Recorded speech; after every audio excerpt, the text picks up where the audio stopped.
오늘 어린이날이고 수요일입니다. 전문성과 현장성이 살아있는 고품격 범죄 수사 토크를 지향하는 시간이죠. 아는 경찰 시작하겠습니다. 배상훈 전 서울경찰청 국범죄심리 분석관 나오셨습니다. 안녕하십니까? 안녕하세요. 김은배 전 서울경찰청 국제범죄수사팀장 함께합니다. 안녕하십니까? 안녕하십니까? 예. 실종 6일 만에 한강에서 대학생이 숨진 채로 발견이 되었습니다. 많은 분들이 좀 안타까워하셨고 여러 언론에서 또 포털 뉴스를 통해서 계속해서 지금 보도가 쏟아지고 있습니다. 좀 두 분과 함께 좀 사실도 좀 확인을 해봐야 될 것 같고 풀리지 않는 몇 가지의 의문점들 그리고 여기저기서 확인되지 않은 정보들 아니면 추측성 기사가 너무나 그렇죠. 많이 나와서 이렇게 해도 되나 싶을 정도의 문제라서 좀 두 분과 함께 냉정하게 좀 살펴보도록 하겠습니다. 배상훈 교수님. 이 대학생이 손정민 씨인데 친구와 한강에 술을 마시러 밤늦게 연락받고 나갔어요. 그날 어떤 일들이 있었는지부터 좀 정리해. 여기서부터 시작해보죠. 예. 네. 돌아가신 분은 손정민 씨입니다. 서울의 사립대학교 본과 1학년생이라고 하고요. 그의 친구와 같이 두 분이 반포 한강공원 네. 그 근처에 있는 잔디밭인 것 같습니다. 네. 그쪽에서 밤늦게 10시부터도 지적되는데 10시부터 24일 10시부터 25일 새벽까지 네. 거기서 이제 뭐 음주도 하시고 노시고 그러셨나 봐요. 예. 그런데 이제 거기서 3시 30분쯤에 같이 계시던 친구분이 네. 자신의 부모님한테 전화를 해서 친구가 지금 없다. 네. 뭐 이거 찾아보겠다. 그 상태가 되고 다시 또 주무시고 1시간 뒤에 다시 전화를 했는데 없다. 간 것 같다. 네. 그래서 자기도 가겠다라고 해서 본인도 귀가했는데 문제는 그 손정민 씨가 귀가한 것이 아니라 그때쯤 대략 한 3시나 5시쯤에 네. 변을 당하신 거 아닌가. 그러니까 뭐 이것이 뭐 사고사인지 어떤지는 아직 모르는 상태지만 어쨌든 예. 거기서 이제 한강 쪽에서 돌아가신 것이 아닌가라고 정확히 말 실종이죠.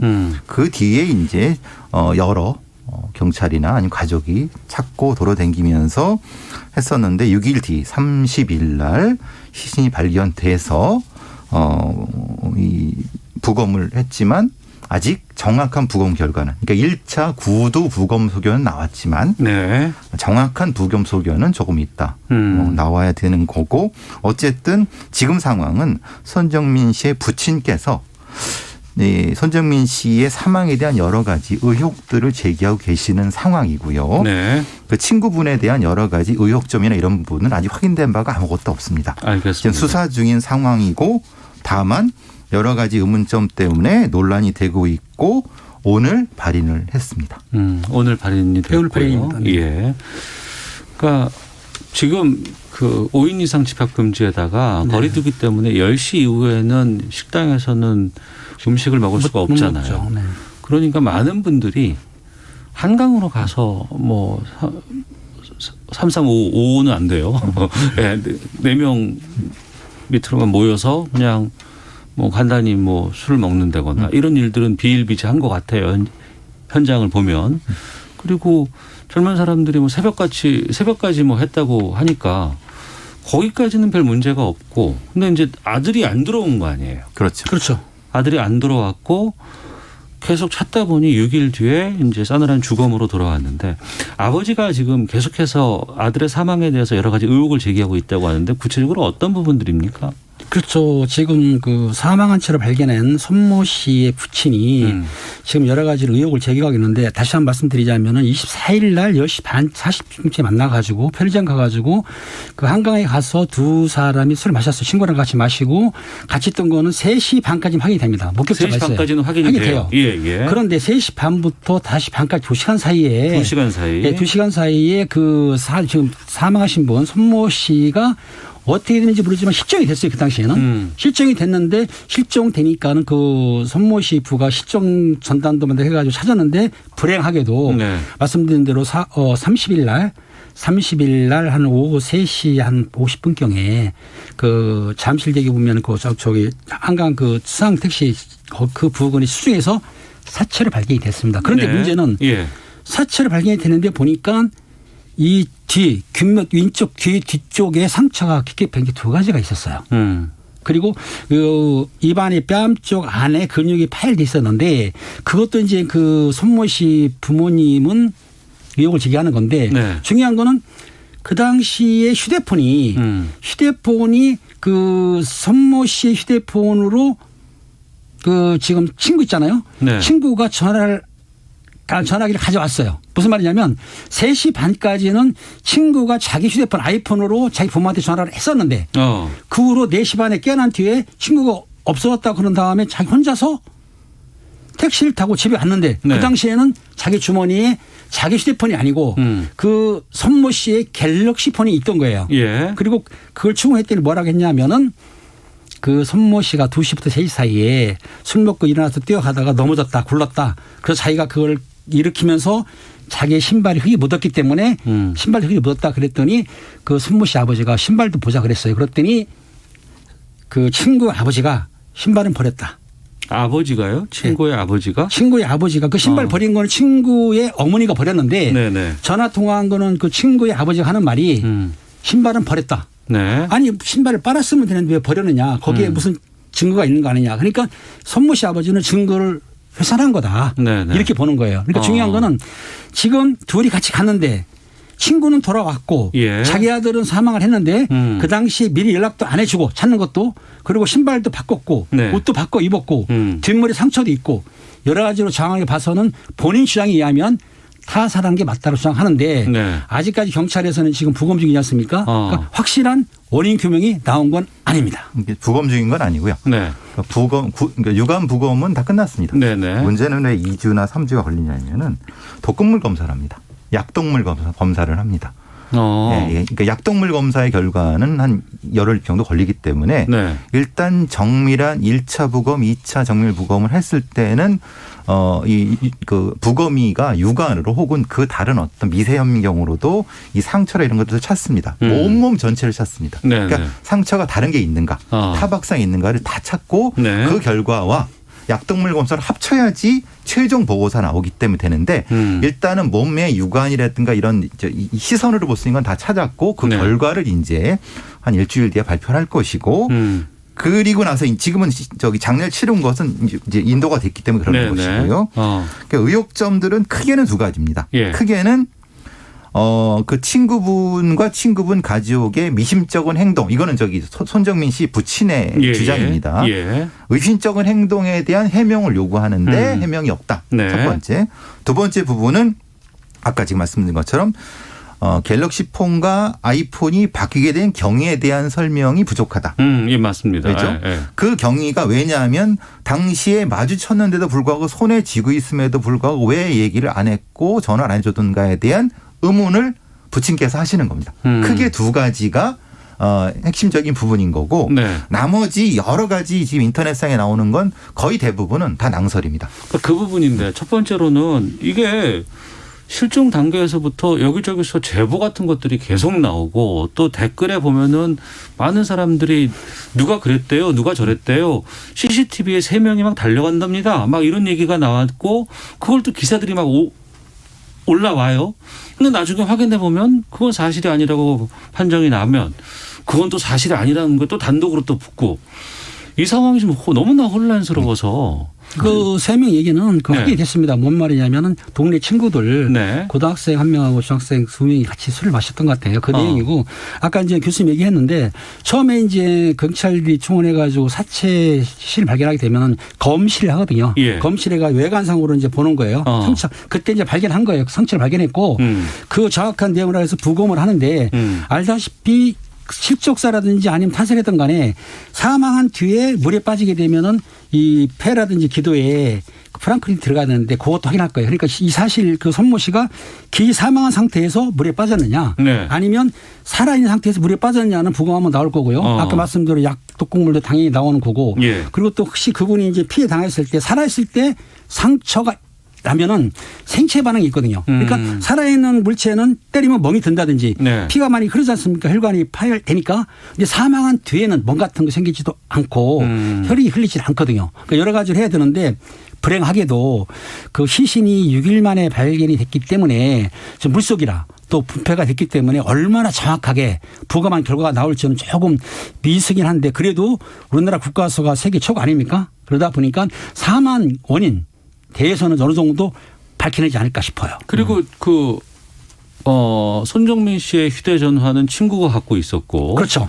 친구의 휴대전화는 지금 못 찾고 있는 거죠. 그렇죠. 지금 말하자면 정확히 지금 나온 거는 그 손정민 씨의 갤럭시 폰입니다. 네. 그거는 친구가 가지고 갔으니까 확인됐고 예. 그것이 이제 비즈니스폰이 됐는데 문제는 이 친구의 폰이 아이폰이 사라져버린 겁니다. 예. 그 사라져버린 건 왜 그러냐? 그건 당연히 손정민 씨가 아무래도 가지고 그러니까 바꿔서 착오로 가지고 가서 어떤 물에 빠지거나 뭐 어떻게 돼갖고 몸에 지니고 있다 어떻게 돼서 물속에 있지 않느냐라고 추정을 하는데 그것도 명확치 않습니다. 왜냐하면 그렇죠. 예, 예.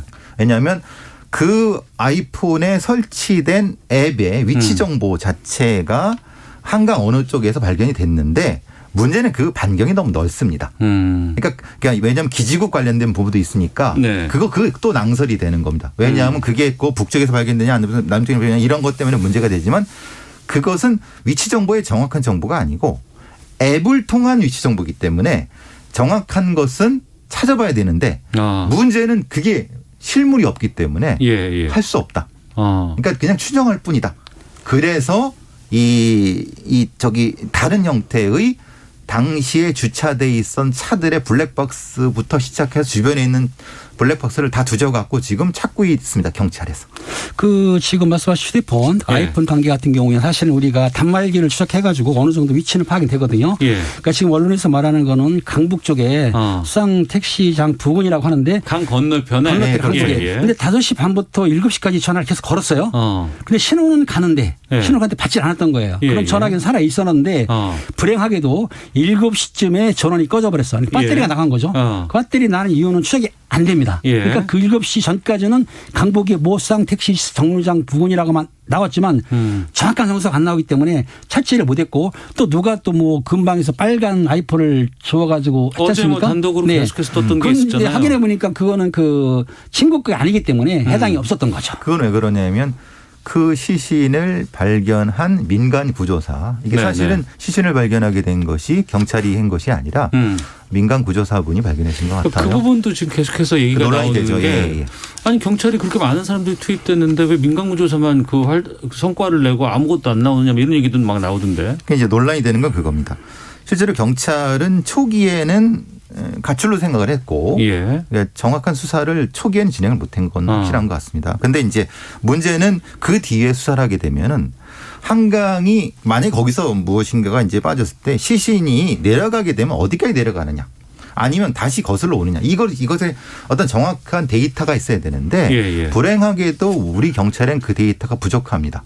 다만 민간 구조사들은 여러 어떤 경험치상으로 여기서 물체가 투척이 되거나 투기가 되면은 물길에 따라서 다시 내려갔다 올라. 왜냐하면 한강이 만조 간조가 있기 때문에 멀리 가지도 못하고 올라올 수 있다는 그런 것은 경험치상밖에 모르고 그래서 이제 민간구조사가 유리한 건 그런 부분입니다. 물론 그것을 우리 경찰의 어떤 순환구조라든가 해양 쪽에서 한강 경찰대 쪽에서 확인해야 되지만 그건 또 차후의 문제라고 쳐도 그 부분 때문에 뭐든 음모론들하고 그러지만 사실은 음모론보다는 경험치상으로 그렇고 그 손정민 씨의 사체 주변이 그 폰이 떨어졌을 가능성이 높다고 그분이 판단한 겁니다. 근데 제가 판단하기는 저는 좀 다른 가능성이 있지만 그거 말씀드릴 필요는 없는 거고 그래서 그 근처에서 빨간색 아이폰을 찾았지만 경찰이 확인해 본 결과 그것은 전혀 관계없는 폰이다. 그러니까 그 민간구조사나 다른 분들이 계속 찾고 있습니다. 그 부친께서도 예. 반드시 찾겠다 해갖고 돈을 들여 찾겠다는 게 찾고 있는 중인데 아직 결과는 안 나오고 있습니다. 그렇죠. 예. 지금 말씀하신 대로 한강 경찰대에서 한강 수상 거의 수색대가 있거든요. 그렇기 네. 때문에 한강은 전체 수색돼 있고 그 근방도 수색을 했는데 발견 못한 건 맞아요. 그런데 아마 그 민간인 구조사가 네. 그 아마 그 구조견이 있는 모양인데 먼저 발견한 것 같아요. 그래서 했기 때문에 물론 경찰이 좀 미흡하지 않았냐 실책도 가능한데 네. 경찰에서는 최대한으로 찾았지만은 어떻든 간에 민간인이 찾게 된 건 뭐 실수라고 할까요? 하지만 어떻든 간에 노력은 했습니다. 이 앞으로가 문제가 실제적으로 이 사건에 대해서 부검도 나오지만 실제적으로 주변의 목격자라든지 아까 말씀드린 CCTV라든지 블랙박스 이런 걸 종합적으로 해가지고 과연 타살이냐 실적사냐를 경찰이 따낼 숙제인 거죠. 그 부분 좀 여쭤볼게요. 아니 한강 둔치에서 이런 그 많은 분들이 이용하고 있는 상황인데 보니까 이렇게 CCTV 체크가 안 될까라는 궁금증도 많이 있고 거기서 무슨 일이 일어나는지 우리가 이렇게 모를까라는 좀 의문점도 있거든요.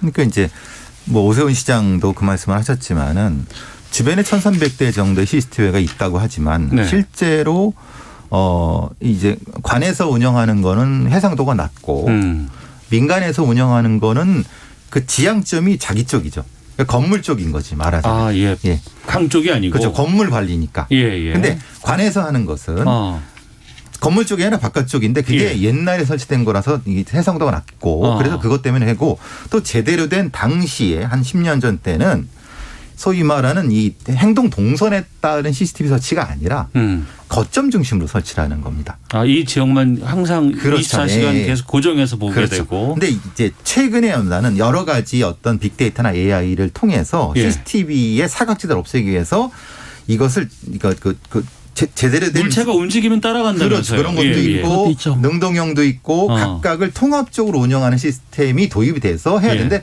거기는 아직까지 그게 안 된 겁니다. 그러니까 다른 시내에는 그게 통합적인 것이 운영이 되는데 사람들이 많이 있으니까 그것은 그렇죠. 주로 집중적으로 가고. 거기는 좀 어떻게 보면 낙후됐다고 하나요? 오히려 저기 어떤 이 관리가 부실한 부분은 이 사건을 통해서 확인이 된 부분인 거죠. 그리고 워낙에 지금 여기저기서 확인되지 않은 정보들이 너무나 계속 나오고 누가 그랬대, 누가 이랬대라는 것들이 계속해서 지금 꼬리에 꼬리를 물고 나가다 보니까 더 의문점들이 많아지는 것 같고 불안하기도 하고 그것 때문에 더 잘못된 논란이 확산되기도 합니다. 뭐 직업이 어땠네, 뭐 아버지가 누구네 이런 부분들 다 있는데 좀 지금까지 확인된 것만 좀 알려주시고 그리고 앞으로 어떻게 수사하는 게 바람직한지를 좀 말씀을 듣고 좀 넘어가죠. 지금 친구에 대해서는 사실상 사생활 보호 때문에 직업이나 아니면 그 부모 의심이 나오지 않았습니다. 일부에서 뭐 의사였다 아니면 경찰관이란 말이 있는데 그건 다 근거는 낭설이고 현재로서는 확인된 바가 전혀 없는 겁니다. 어떻든 그 친구가 지금 의심하는 것도 있지만은 네. 팩트로서는 확인된 건 없어요. 그지금 그 피해자 즉 그 사망자의 부친께서는 여러 가지로 이제 의혹을 제기하고는 있습니다. 그런데 예. 그 사망자 부친의 이야기고 경찰에서는 지금 수사를 하고 있지만 아직 확인된 게 없기 때문에 가장 중요한 거는 지금 교수님 아까 말씀드린 대로 목격자라든가 블랙박스 또 휴대폰 그 잊어버린 거 찾아야 되는데 못 찾았어요. 그리고 중요한 거는 만약에 경찰에서 부검에 나와서 어떤 부검 결과가 좀 의심스러움이 나왔다면 거기에 수사가 시작될 겁니다. 그렇게 되면은 어느 정도 전모가 밝혀질 거라고 생각이 들어요.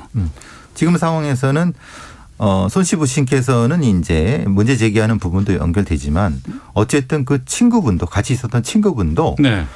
어쨌든 자기 친구가 비명에 돌아가신 건 맞지 않습니까? 그렇죠. 그러니까 그분도 역시 이 진실을 규명하는데 같이 해야 되는 건 맞습니다. 가장 중요한 증인이잖아요. 그렇죠. 예. 그러니까 물론 본인이 경찰에 출두할 때 아니면 여러 가지 면에서 변호사를 대동한다든가 아니면 본인의 권리를 찾는 건 맞습니다. 그거는 본인의 권리인 거고 거기서 조금 더 피해자와 피해자 가족의 심정을 좀 헤아려 갖고 좀 더 적극적으로 진실을 찾는데 같이 해 주셨으면 좋겠다라는 것이고 그 외에 그 친구분을 둘러싼 모든 거의 대부분의 인터넷상의 얘기는 다 낭설입니다. 확인된 바가 없습니다. 아까 팀장님 말씀하신 것처럼. 그 친구가 경찰의 조사를 받은 건 맞죠?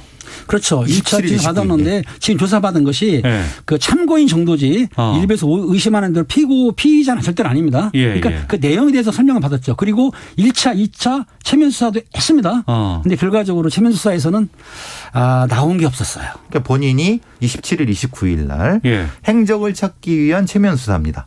그런데 사실 술을 먹고 블랙아웃 되거나 아니면 정신적인 충격이 있는 사람들은 그게 쉽게 나오지 않습니다. 그렇기 때문에 그 부분은 의도적으로 그분이 뭘 거짓말 이건 그렇게 생각하시면 안 되는 거고 네. 그분도 역시 협조를 했다. 근데 본인의 어떤 불가항력적인 면이 있기 때문에 그렇게 됐고 그러니까 참고인도 참고인 성격이 좀 다릅니다. 그냥 일반 참고인이 있는 반면에 약간 피의자성 참고인도 있을 수 있습니다. 알겠습니다. 그러니까 그 부분은 좀 다르게 수사가 진행되는 걸 지켜보시면서 너무 낭설에 현혹되지 마시고 네. 팩트만 중심으로 우리가 생각해 주셨음. 돌아가신 분을 위해서도 그것이 맞다. 알겠습니다.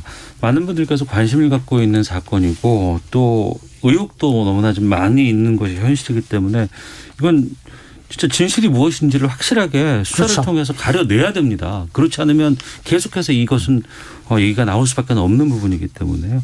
그때까지는 좀 기다려보도록 하겠습니다. 네, 아는 경찰 돌아왔습니다. 앞서 한강 그 사망 대학생 미스터리 관련해서 이 의견이 좀 많이 지금 들어오거든요. 요거 좀 말씀드리고 넘어가도록 하겠습니다. 최연정님께서 루머가 퍼지는 이유는 친구를 처음부터 용의선상에서 제외하고 수사를 했기 때문이라고 생각합니다. 손 씨 아버지가 사비 들여서 민간 구조사 했고 그래서 시신 찾았고 친구 것이 아닌 것으로 드러나긴 했지만 폰도 찾았잖아요. 경찰이 더 적극적으로 수사를 했으면 하는데요. 라고 의견 주셨거든요. 어떤가요? 제가 보기에는 지금 그건 좀 오해 같습니다. 왜냐하면 두 사람이 있다가 한 명이 사망했을 경우에는 네. 그 같이 있던 사람에 대해서는 목격자고 참고인이지만은 어떤 사건에 용의자를 배제하지는 않습니다. 그거는 이제 누가 오해한 것 같아요. 일단 경찰에서 드러내놓고 피의자로 입건은 안 했지만 네. 그 친구에 대해서는 여러 가지 상황상 조사를 하고 있는 건 맞기 때문에 용의자로 배제하지는 않았을 겁니다. 그러니까 참고인으로 소환할 때는 네. 요청을 할 때는 이게 피의자성 참고인인지 아니면 이 부분인지를 내부적으로 회의를 많이 합니다. 네. 그래서 그분에 대한 여러 가지 수사를 하지 애초부터 배제를 하고 수사하지는 않습니다. 근데 이제 그렇게 보였다고 하면은 경찰의 일부 공보 라인에 문제인 거지 수사팀에서는 절대 그렇게 하지 않았다. 그건 오해다라고 말씀드릴 수 있습니다. 알겠습니다. 자, 아는 경찰 다음 주에 가보겠습니다. 이후에도 이 아는 경찰 통해서 이 사건은 계속해서 네. 저희가 따라가 보도록 하겠습니다. 요즘 뭐 주식, 뭐 가상 자산, 뭐 여기에 대한 투자가 뭐 열풍이라고 하고 난리라고도 하는데 이 틈을 노려서 서민들의 지갑을 누리는 불법 리딩방 사기가 기승을 부린다고 합니다. 리딩방이 뭐예요? 리딩방이 뭐냐면 혹시 주린이라고 들어보셨습니까? 주린이? 그러니까 주식을 초보로 하는 사람들은 그렇죠. 어린이를 붙여갖고 주린이, 그렇죠. 뭐 주식하고 요리를 하면 어린이에서 요리니 뭐 이렇게 붙여가는데 주식하는 초보 어린이 합쳐가지고 저는 그 말 참 안 좋아하거든요. 합성어인데요. 네. 저도 주식을 하고 있습니다. 그런데 네. 주식을 처음 하는 사람들이 듣는 건 뭐냐면은 주식에서 돈을 대박난 사람이 있다. 이런 네. 소문이 들려요. 그런데 주식 전문가라고 자칭하는 분들이 예. 카톡방에다 단톡방을 만듭니다. 그리고 박자방을 만들어가지고 비밀방을 만들어요. 비밀번호 넣어야 됩니다. 그러면은 한 내원 대여섯 명이 들어가는데 그 방에 한 방에 20만 원 정도의 가입비를 내야 돼요. 아, 그래요? 네, 냅니다. 그러면 거기 한 8개나 10개 정도의 제일 좋은 투자할 만한 가치가 들어오기 때문에 어디 때 몇 시에 사 이렇게 나온단 말입니다. 몇 시에 사고 몇 시에 얼마에 빼고 네, 이거는 나중에 코치를 해주는 또 거예요? 그 방에서 한 달간 해가지고 몇 시에 팔아라. 네. 그런데 그 팔고 산 거에 대해서 돈 버는 걸 또 인증을 보내줘요. 네. 그 사람도 호심이 있는 거죠.